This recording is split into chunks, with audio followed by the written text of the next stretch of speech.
Okay, hello everyone. In a new video. In this one we are going to solve an exercise related to optics in the chapter of lenses. This exercise was the previous one in the brevet exams in 2019, third session, exercise number 2.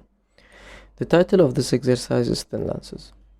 So number 1, they are telling me the document to represent 4 lenses L1, L2, L3 and L4. Specify the nature of each one. Then, in other words, we need to indicate whether the given lens is a converging or a diverging lens. So let's start by the lens L1.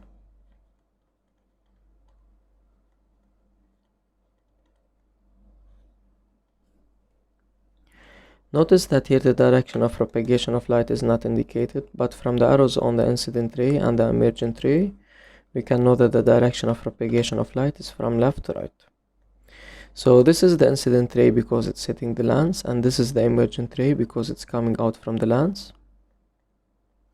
And notice that in this case the emergent ray emerges toward the optical axis, which means that the used lens L1 is a converging lens, because we know that for a converging lens the emergent ray emerges toward the optical axis. So let's say that since the emergent ray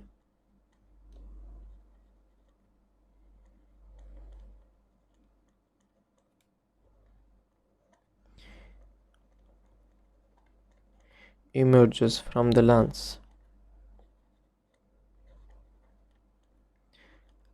L1 toward the optical axis,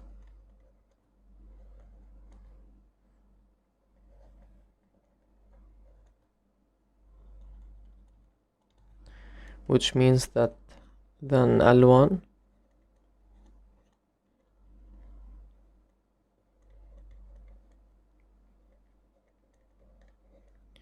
is a converging lens. And now as for the lens L2,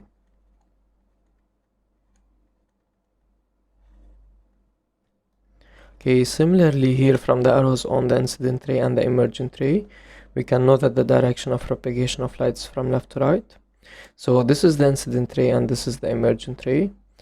Notice that in this case the emergent ray emerges away from the optical axis, which means that the lens L2 is a diverging lens, because we know that for a diverging lens the emergent ray emerges away from the optical axis. So let's say that since the emergent ray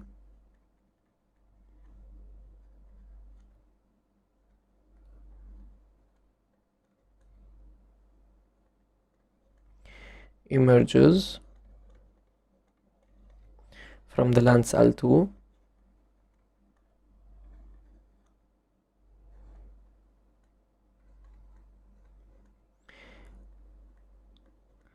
away from the optical axis,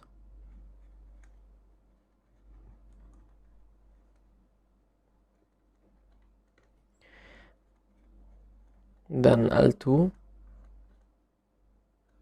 is a diverging lens.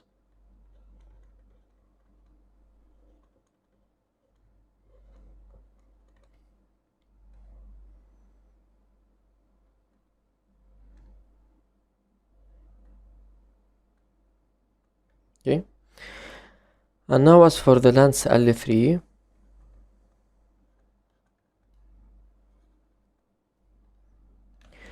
notice that the lens L3 is thicker at the center and thinner at the edges, which means that it is a thin edge lens, which means it is a converging lens. So since a converging lens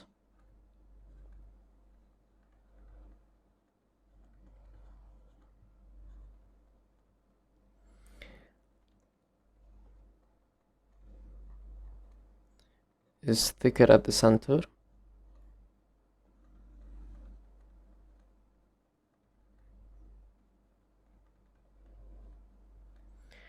and thinner at the edges, and this is known as a thin edge lens,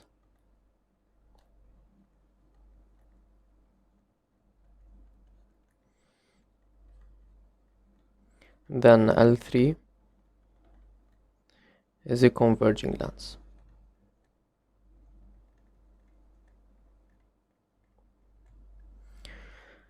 And now for the lens L4,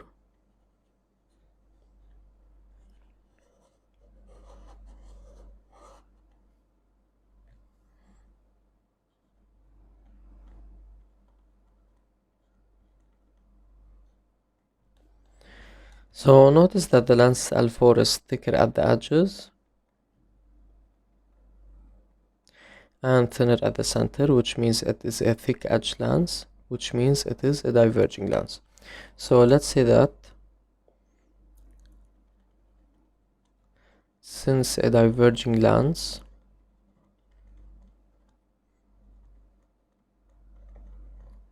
is thicker at the edges,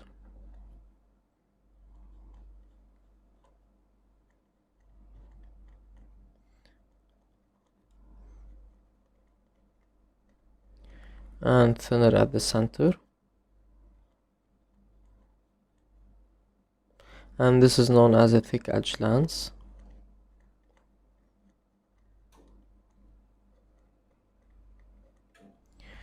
then L4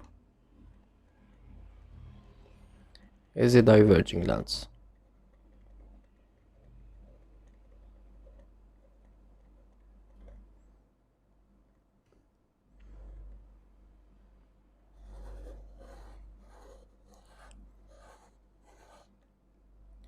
So this is it for number 1. Now in number 2, they are telling me the document 3 represents a lens L5, its optical axis X prime X, its optical center O, its object focus F, its image focus F prime, and 3 particular rays 1, 2, and 3.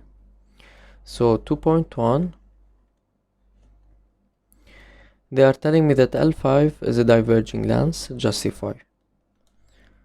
So notice that here in this document, the direction of propagation of light is not indicated, but from the arrows on light rays, we can know that the direction of propagation of light is from left to right. So the ray 1 is said to be an incident ray because it's hitting the lens, and notice that the incident ray and the image focus are on the same side, and we know that whenever the incident ray and the image focus are on the same side, then the used lens is a diverging lens. Okay, so let's say that for a diverging lens,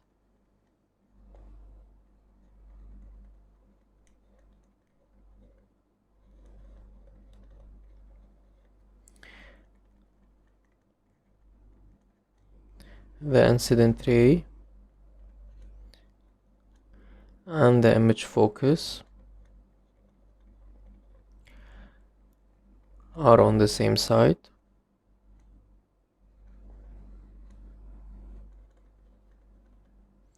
which means that then L5 is a diverging lens.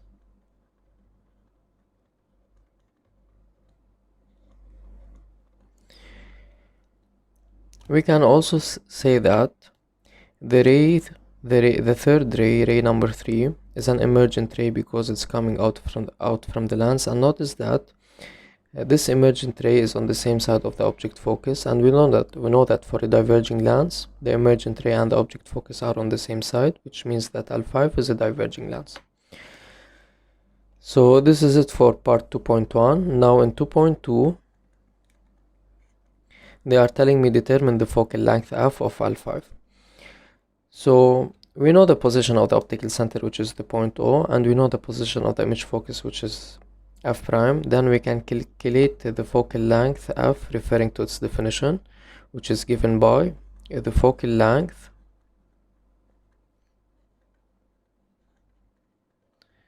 is the distance from the optical center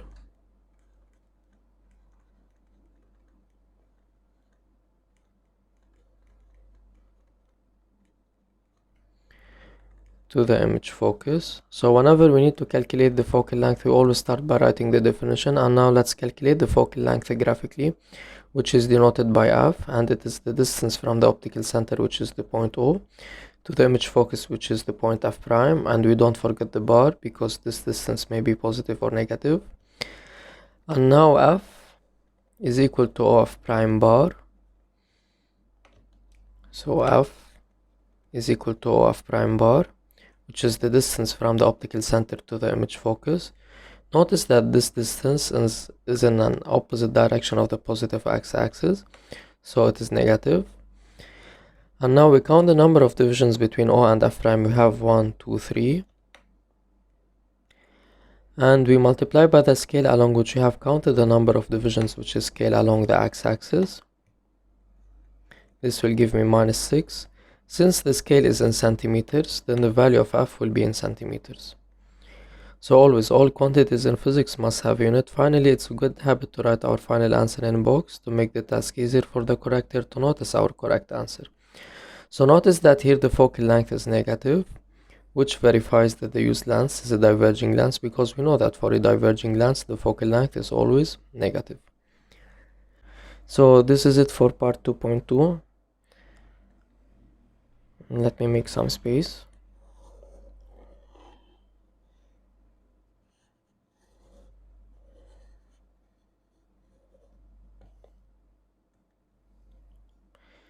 So now we are in 2.3. They are telling me reproduce on the graph paper and with the same scale the figure of document 3. So as we have mentioned that the direction of propagation of light is from left to right, and whenever we need to reproduce or redraw, we always start by drawing the optical axis at the center, having the same direction of propagation of light, which is from left to right.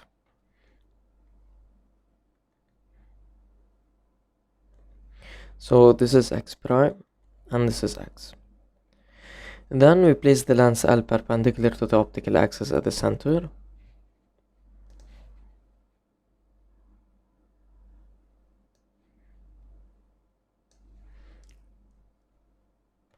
And the intersection between the optical axis and the lens L5 is the optical center O.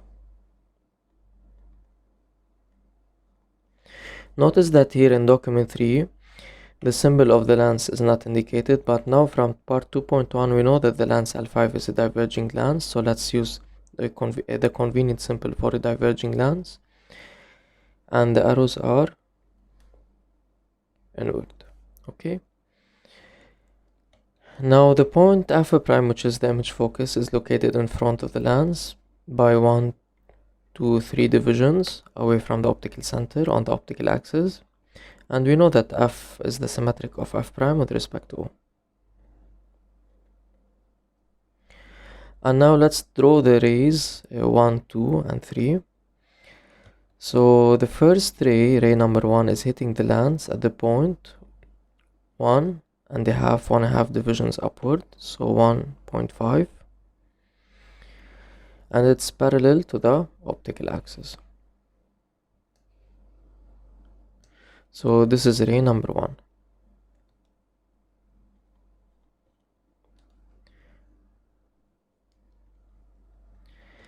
And now ray number 2 is hitting the lens, is passing through the lens through the optical center, which is the point O. Moreover, ray number 2 passes through this point, which is 1, 2, 3, 4 divisions in front of the lens and 2 divisions downward. So 1, 2, 3, 4, 1, 2. Then ray number 2 passes through this point and the optical center like this. And we don't forget arrows on light rays that indicate the direction of propagation of light. As for ray number 3, the emergent ray, it's parallel to the optical axis, coming out from the lens from the point 1, 1.5 downward. So 1, 1.5. Okay.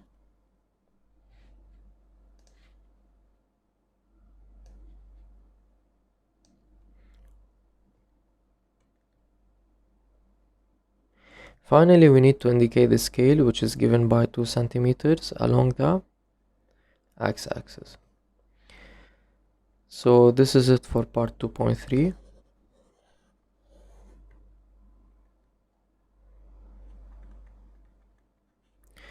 And now in part 2.4 they are telling me complete the path of each of the rays 1, 2 and 3. And the word complete means that we need only to trace, no need to justify.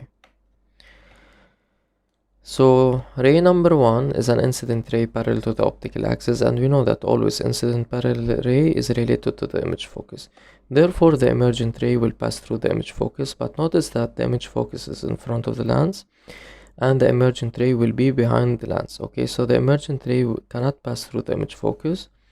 So here what we will do is that we will connect the points this point to the image focus by a dotted line.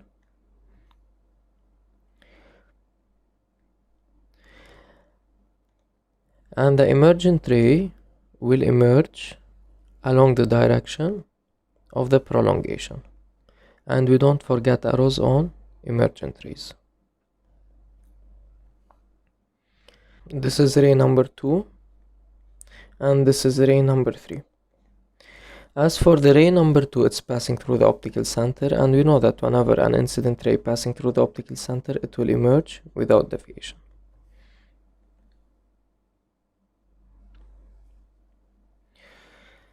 As for the emergent ray number 3, we need to draw its corresponding incident ray. So notice that this emergent ray is parallel to the optical axis, and we know that always incident ray passing through the object focus is related to emergent parallel ray. But here the incident ray is in front of the lens and the object focus is behind the lens, so we cannot draw the incident ray passing through the object focus. So what we will do here is that we'll connect this point to the object focus by a dotted line, which is the prolongation, and the incident ray will have the direction of this dotted line. Okay, so in this case the incident ray is directed toward the object focus. So done for part 2.4. And by this we have finished solving this exercise. Hope it was beneficial for you guys out there watching it, and see you soon in another one.